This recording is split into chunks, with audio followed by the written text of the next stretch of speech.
A new event, a first-time experience, is about to confront the students of Lincoln School. The Teen Club is organizing Community House, a new kind of party. Gee, things are happening. Oh, and look, a real party for a change. Dave! Let's go together, Cindy.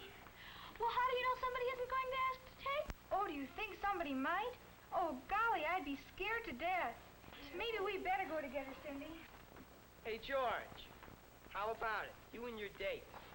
Who you gonna ask? Me? I don't like parties. I am not. Yeah, too. I am not. Hi, boys. Hi, Coach. What's the big argument? Oh, Bill's kidding George. He says he's scared to ask a girl to the winter party. You scared to make a date, George? I never asked a girl to anything. Maybe you haven't, but you'll be wanting to someday. Look at it this way. Remember the first time you ever dived? Remember how you just knew you couldn't make that first plunge? But you did. After that, it was easy, wasn't it? Yeah. That's all right as far as diving goes. But gosh, dating's different. Sure, but you'll want to date someday, George. It's easier here where you know everyone so well. Later on it may be harder. Like taking your first plunge from the high dive. Diving into the social swim is a lot easier than it seems. It's just a matter of following a few very simple rules of etiquette, a matter, too, of having a little courage. After a morning of thinking it over, George decides to take the plunge. Oh, sorry. Hiya, Mildred. Hi. How'd you like Skip Davis's poster? Pretty good, huh? Yeah, pretty good. Ought to be a nice party, maybe with a floor show and all. Yeah, sure will. Would you like to go? Huh? I mean, would you like to go to the party? You mean with you? Why, I guess so. That'd be okay. Sure. I'll have to ask at home, of course. Okay, I'll check with you at school tomorrow. Fine. Bye. Bye. George did make the date. Awkward, maybe, but the date is made. Here's Bill ready to make the plunge. Let's see how well he does it.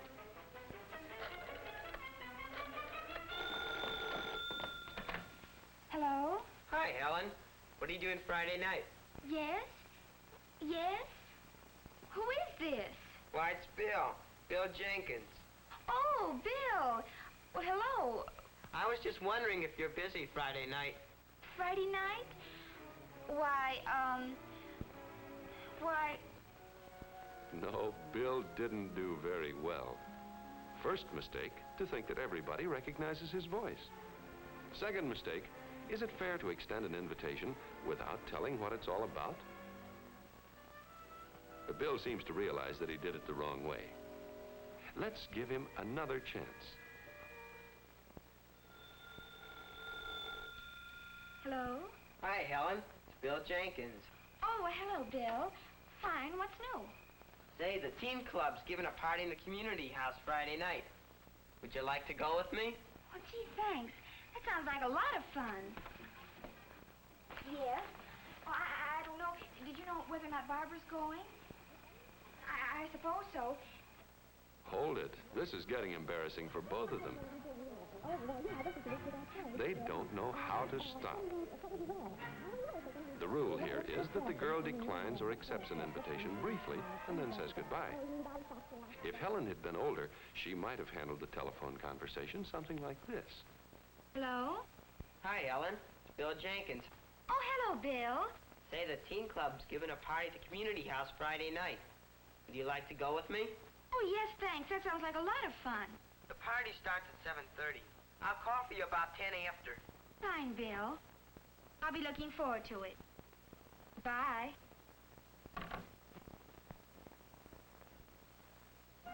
Well, here it is, the dance night. Bill is well groomed. That's the first step.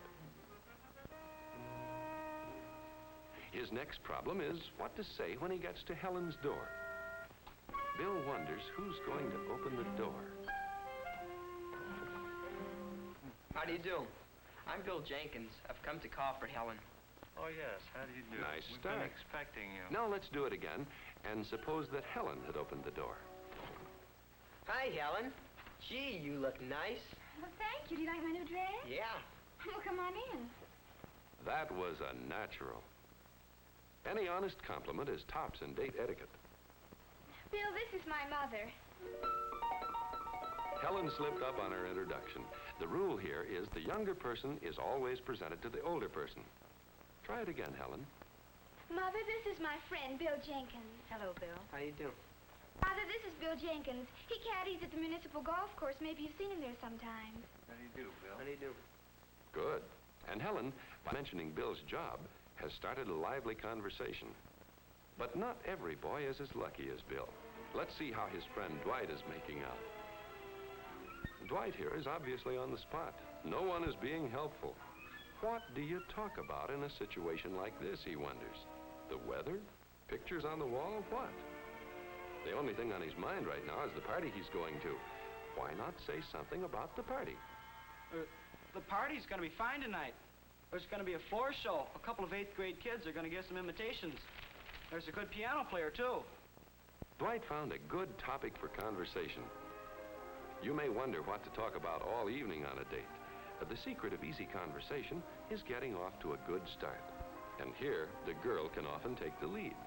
My, did Mother and I have a time at the hairdresser's today? Oh, it was so funny.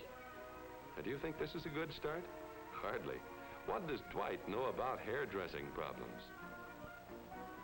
Now, here's a good way of selecting subjects for conversation. George is thinking about them beforehand.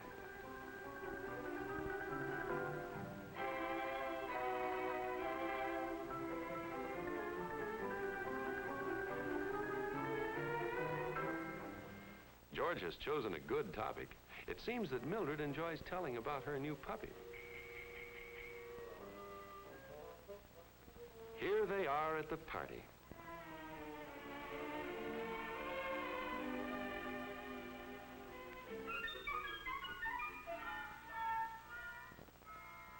Bill is right on hand to wait for Helen. But poor Joan. Her date, Tom, has committed the unforgivable error of leaving his partner stranded. One of the secrets of having a good time at a party lies in trying to see that others have a good time.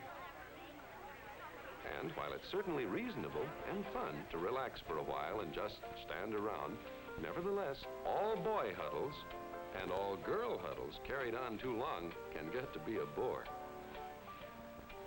Crossing that wide dance floor and asking a girl to dance can seem frightening, but then so did that first dive. Here's an opportunity for Pete and Morris to break up this deadlock, to make the party fun. It's also a chance for them to add to their skill in friendly relations. For party skill, like diving skill, is gained by just one thing, by practice and more practice.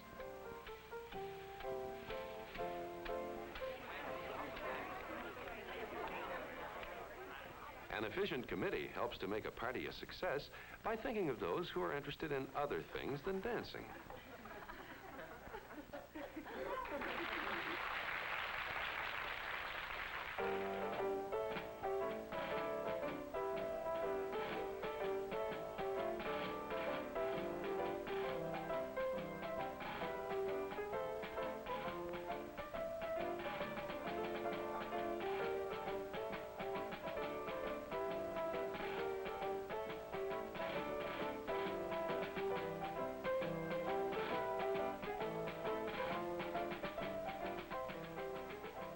Always part of the etiquette of dating is the problem of getting home on time. This is the responsibility of both boys and girls alike.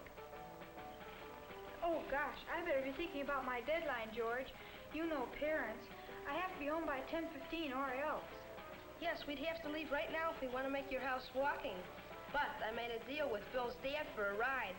We've got at least another 15 minutes. Oh, fine.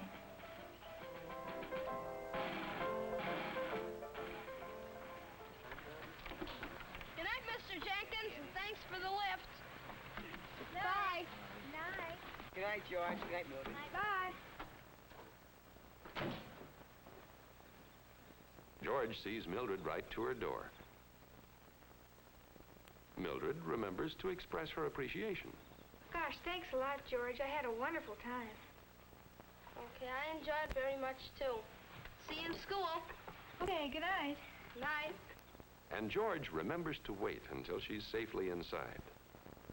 And so, George's first plunge into the social swim comes to a successful end.